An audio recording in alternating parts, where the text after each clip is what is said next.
O que você vai ouvir neste vídeo talvez seja a denúncia mais grave já feita contra o judiciário brasileiro. E não, isso não é teoria da conspiração, não é desinformação, não é boato de rede social. Isso está documentado com nomes, datas, prints, decisões, planilhas e mensagens de WhatsApp. E foi revelado por uma investigação corajosa conduzida pelos jornalistas David Agap e Lee Vieira, publicada pela plataforma Public e pela organização Civilization Works. E o que essa investigação mostra é simplesmente brutal. O Brasil sofreu sim um golpe de Estado, mas não com tanques nas ruas ou militares no poder. O golpe foi dado de dentro do Supremo Tribunal Federal e do Tribunal Superior Eleitoral, com o silêncio ensurdecedor da imprensa, com a cumplicidade do governo e com os aplausos de quem deveria denunciar. Agora, com provas, podemos dizer, os réus do 8 de janeiro foram vítimas de uma perseguição política sistemática. Em 8 de janeiro de 2023, manifestantes invadiram os prédios dos três poderes em Brasília. Houve vandalismo? Sim. Foi um golpe de Estado armado? Não. A maioria dos manifestantes era pacífica. Muitos chegaram depois dos atos. Alguns estavam ali para orar, vender bandeiras ou apenas protestar. O que veio depois foi a resposta mais desproporcional e arbitrária da história recente do nosso país. Prisões em massa, idosos, mães com filhos pequenos, gente sem antecedentes criminais. Todos jogados no mesmo balaio, rotulados como golpistas e terroristas. E quem comandava tudo de seu gabinete era Alexandre de Moraes, ministro do Supremo Tribunal e, na época, também presidente do Tribunal Superior Eleitoral. Um homem com um poder total, investigador, promotor e juiz da causa. O que ninguém sabia, ou pelo menos fingia não saber, e agora foi revelado pelos arquivos do 8 de janeiro, é que Moraes operava nos bastidores uma força-tarefa clandestina, secreta e inconstitucional, digna dos regimes soviéticos. Essa força-tarefa funcionava dentro do Tribunal Superior Eleitoral, mas tratava de casos criminais, o que é ilegal. E operava da seguinte maneira: eles vasculhavam as redes sociais dos manifestantes, classificava cada um com uma certidão digital, e com base nessas certidões, eles decidiam quem ficava preso e quem seria solto. Não importava se a pessoa tinha quebrado algo, ou se ela não tinha cometido crime, ou se tinha vendido algodão doce, se ela estava ali para vender bandeira, nada disso interessava. O que interessava era o que ela postava, curtia ou comentava nas redes. Postou que Lula é corrupto? Positivo. Usou verde e amarelo? Positivo.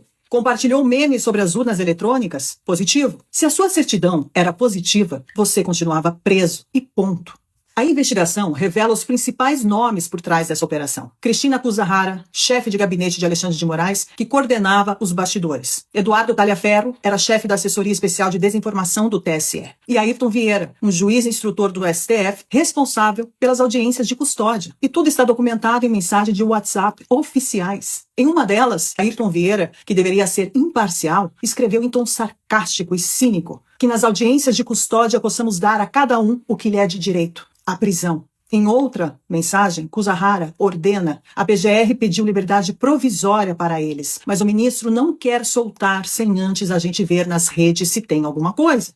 Ou seja, as prisões estavam sendo mantidas de forma ilegal, enquanto a equipe de Moraes, ou melhor, a Gestapo de Moraes, vasculhavam as redes sociais dos presos. Um dos casos mais absurdos é de um vendedor ambulante, Ademir Domingos Pinto da Silva. Foi preso mesmo sem ter participado da invasão. Ele estava lá só para vender bandeiras e foi classificado como positivo por tweets de 2018 criticando Lula e o PT. Ele passou 4 meses na prisão e agora ele usa tornozeleira eletrônica. Uma mulher foi classificada como positiva por compartilhar uma petição com 0 visualizações. A pastora Marisa Lobo, de São Paulo, foi condenada a 17 anos de prisão por ter ido rezar em Brasília. A aposentada Vildete da Silva Guardia, de 74 anos, foi presa por engano.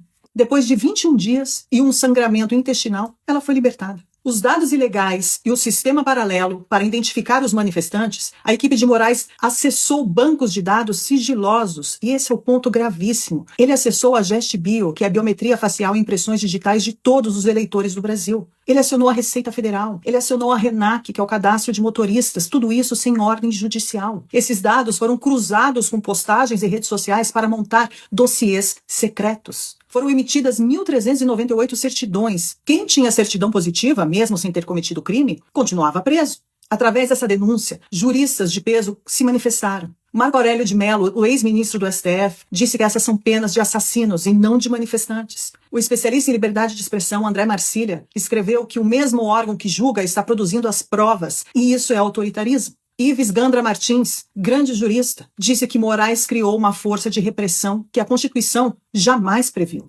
A gravidade do escândalo rompeu as fronteiras. O governo dos Estados Unidos, que já sabia de tudo isso, sancionou Alexandre de Moraes por violações de direitos humanos. Donald Trump aplicou uma tarifa de 50% sobre exportações brasileiras, em resposta ao processo político contra Bolsonaro e pessoas inocentes. Lula respondeu dizendo que o Brasil é soberano. Mas os arquivos, senhor Lula, provam que a soberania popular foi sequestrada por dentro das instituições. Esta é a maior denúncia já feita contra o sistema de justiça brasileiro. É um verdadeiro escândalo. As revelações contidas nos arquivos do 8 de janeiro não são apenas constrangedoras, devastadoras, elas são criminosas. Pela primeira vez, temos provas documentais com nomes, datas, ordens internas de que o Supremo Tribunal Federal e o Tribunal Superior Eleitoral operaram como braços de um projeto de poder e não como garantidores da Constituição. Alexandre de Moraes, mesmo sancionado pelo governo dos Estados Unidos sob a Lei Magnitsky por violar direitos humanos de cidadãos brasileiros, segue exercendo suas funções como se nada tivesse acontecido.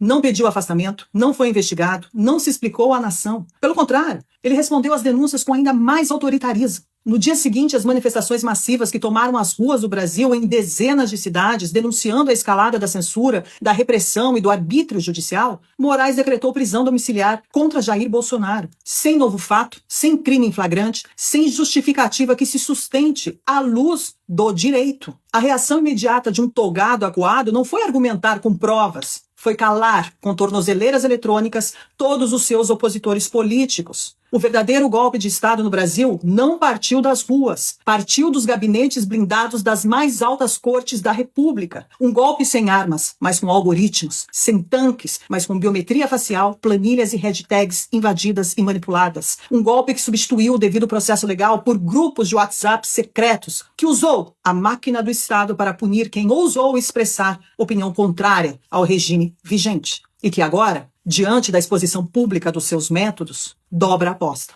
com mais censura, mais retaliação e perseguição ainda mais aberta. Quando o magistrado sancionado internacionalmente e por práticas autoritárias ainda concentra poderes investigativos, punitivos e censórios, sem qualquer mecanismos de freios e contrapesos, já não se trata mais de um problema jurídico. Trata-se de uma emergência civilizacional.